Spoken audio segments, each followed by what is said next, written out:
Исәнмесез, эфирда Татарстанның көньяк-көнчыгыш хәбәрләре, студияда Резидә Шамсуллина. Бүгенге программада бүлеккә Т-34 танклары.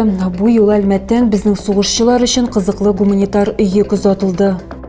Әлмәтлеләр троллейбуста спектакль карадылар. Шәһәрдә туган тел көненә багышланган акция кысаларында драма театры артистлары җәмәгать транспортында шигырьләр укыдылар һәм җырлар башкардылар. Эш табу яки һөнәреңне алмаштыру мәшгульлек үзәгендә мондый мөмкинлек тәкъдим иттеләр. Сугыш хәрәкәте ветераннарына һәм аларның гаилә әгъзаларына аерым игътибар бирелде. Әти белән куркынычсыз бу уенны ватанны саклаучылар көне алдыннан автоинспекторлар, юл хәрәкәте иминлеге учреждениесе һәм мәгариф идарәсе белгечләре Әкият иле балалар бакчасында үткәрделәр. Ярышларда 3 команда катнашты: әтиләр, бакчада тәрбияләнүчеләр һәм беренчеләр хәрәкәте вәкилләре.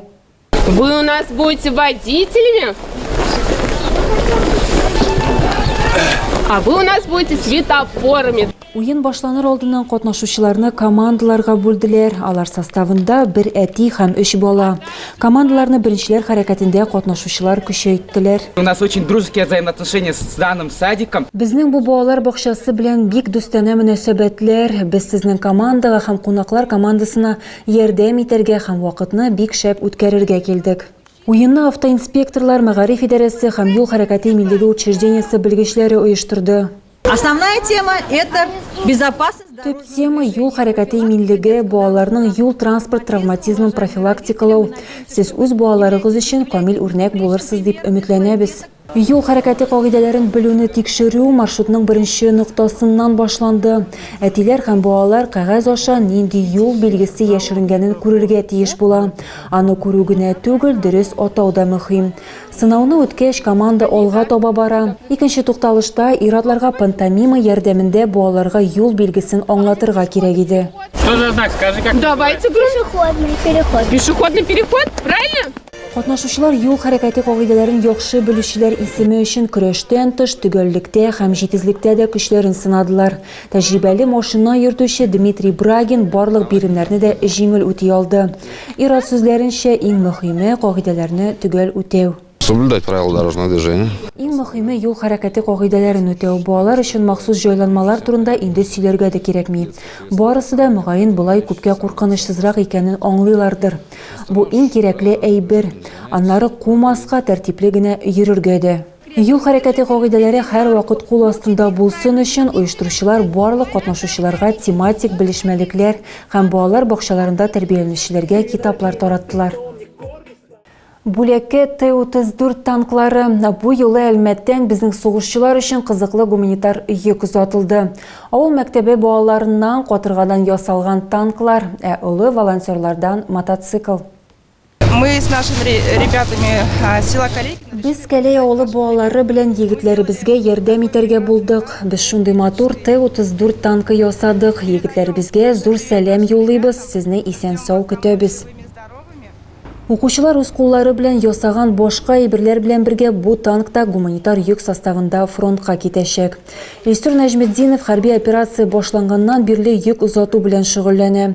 Ул бу юлы берничә батальонга ярдәм җыйганнары турында сөйләде. Наверное, груз у нас на 5 направлений.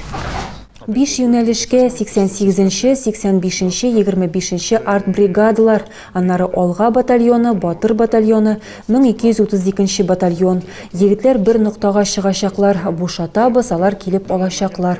Хәзерге вакытта анда һава торышы минус тамгасы белән. Алар ултыраклар, җылы әйберләр, эчке киемнәр, генераторлар, окоп шәмнәре сорыйлар. Кирәкле әйберләр җыю ноктасы картинг клубның ангары. Волонтерлар сүзләренчә, батальоннардан тыш йөкнең бер өлешен Луганск өлкәсенең Северодонецк районындагы Попасная шәһәре халкына тапшырачаклар. Там жители 264 человека. Анда 264 олы кеше һәм 10 бала яши. Һәм волонтерлар аларга гуманитар ярдәм әзерләгәннәр. Уенчыклар, канцелярия кирәк яраклары, шулай кием салым, азык-төлек һәм тагын урын җир әйберләре дә җибәрдек.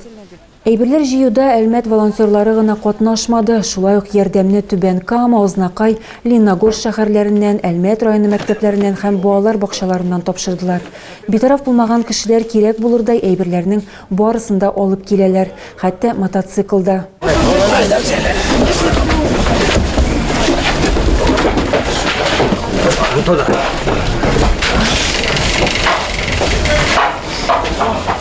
Үзебезнекеләргә ярдәм мәгълүмат берләшмәсе ай сайын гуманитар ярдәм узата. Бу юлы йөкнең гомуми авырлыгы 20 тоннага якын булды. Эш табу яки һөнәреңне алмаштыру мәшгульлек үзәгендә мондый мөмкинлек тәкъдим иттеләр. Анда вакансиялар ярминкәсе узды. Бирдә эш бирүчеләр, эш эзләүчеләр белән турыдан-туры аралаша алды.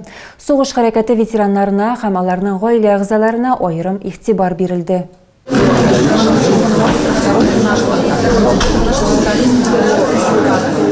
Күп балалы әти Александр Васюткин контракт буенча 2 ел хезмәт иткән, ләкин гаилә хәлләре аркасында бу эштән китәргә туры килгән. Пришли в поисках работы, я военный. Эш эзләп килдем, мин тиздән хәрби пенсионер. Военкоматтан документлар килмәде әле. Шуңа күрә мөгаен эш табып тормышны дәвам итәргә. Игорь Егоров та сугыш хәрәкәте ветераны, ул сәламәтлек торышы буенча армия сафларыннан чыгарылган, 1 елдан артык башка эш урынында эшли. Әмма эшчәнлек өлкәсен биолог яки эколог белгечлегенә алмаштырырга хыяллана. Многие, когда пришли со своего... Күбесе махсус хәрби операциядән кайткач, бигрәк тә эш белән проблемалар яки сәламәтлеге белән кыенлыклар булса, кемнең белеме бар икән, үз тормышыңда нәрсәне дә булса хәл итәргә мөмкин. Шуңа күрә мин бу чараны кирәкле дип саныйм. Мондый чаралар даими рәвештә айга 1 тапкыр үткәрелә. Бу юлы ярминкәгә 100дән артык кеше килде. Әлмәттән күп балалы гаилә 2,5 миллион сумлык сертификат алды. Коноваловлар торак сатып алуга социаль түләүгә ия булдылар. Бу яшь гаиләләргә ярдәм итү буенча республика программасы кысаларында мөмкин. Яңа туган бала һәм аның әнисе сөрем газы белән агуланганнан соң хастаханәгә эләккәннәр. Бу хакта Татарстан дәүләт торак инспекциясендә хәбәр иттеләр. Шимбә көне иртәнге 11дә авария диспетчерлык хезмәтенә Дуслык урамы 5нче йорт адресы буенча сөрем газы белән агулану турында хәбәр килә. 21 яшьлек хатын-кыз һәм аның 5 айлык баласы зыян күргән. Уртача авырлыктагы агулану дигән беренчел диагноз белән аларны Үзәк район хастаханәсенә алып киткәннәр. Инспекция әлеге хәлнең шартларын ачыклый. Шулай ук идарәче компаниялар һәм газ хезмәте тарафыннан йөкләмәләрнең үтәлешен тикшерә. Әлмәтлеләр троллейбуста спектакль карадылар. Шәһәрдә туган тел көненә багышланган акция кысаларында драма театры артистлары җәмәгать транспортында шигырьләр укыдылар һәм җырлар башкардылар. Пассажирлар да иҗат коллективына кушылдылар.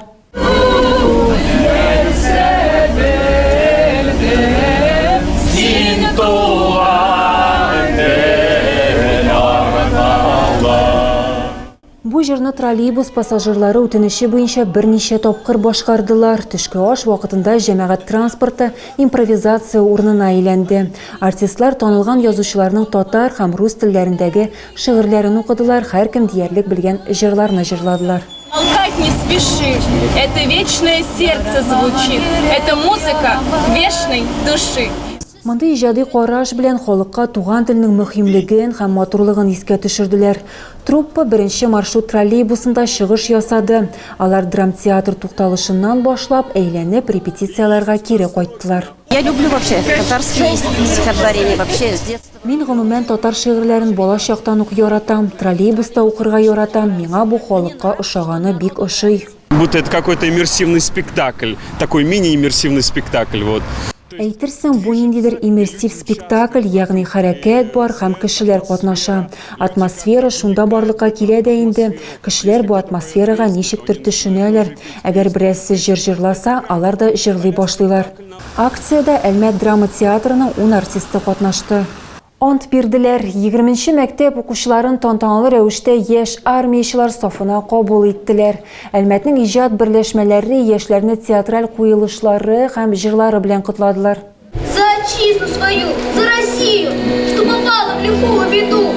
Соберу мужество, силу, буду немцев безжалостно бить, что могли бы учиться и жить. Хәрби-патриотик берләшмә креатив процесслар фабрикасында җыелды. Юн армия үз сафларына барлыгы 80 укучыны кабул итте. Әлмәт районында тау шаңғысы һәм сноуборд яратучылар җыелды. Оннан артык янгын сөндірүче һәм құтқаручы үзләрен яңа амплуада күрсәттеләр. Флешмобны ватанны саклаучылар көненә багышладылар. Янгын сөндерүчеләр фикеренчә, ялның мондый түре аларның һөнәрләренә игътибар җәлеп итәргә ярдәм итәчәк. Такое мероприятие... Мондый чара Татарстан Республикасында бездә беренче тапкыр үткәрелә һәм беренче коймак төйерле булып чыкты. Барысына да уңышлар. Әлмәттә 6-нчы тапкыр кар машиналарында кросс буенча Россия кубогына һәм Россия беренчелегенә ярышлар узды.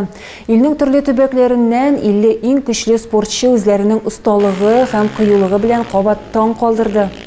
Алар шәхси һәм команда зачетында лидерлык өчен көрәште. Кызганычка каршы өчлеккә җирле спортчылар кермәде. Бөтен пьедесталны яңа Уренгой вәкилләре алды. Шәхси зачетта Факел командасыннан Александр Захаров җиңде. Икенче һәм өченче урыннарны Ямбург вәкилләре Андрей Синявин һәм Алексей Коновалов алды.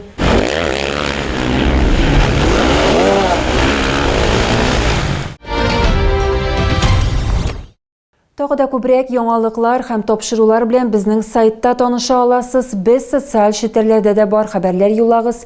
Бүгенгә менә шулар. Мин сезнең белән сау булашам. Исән-имин булыгыз.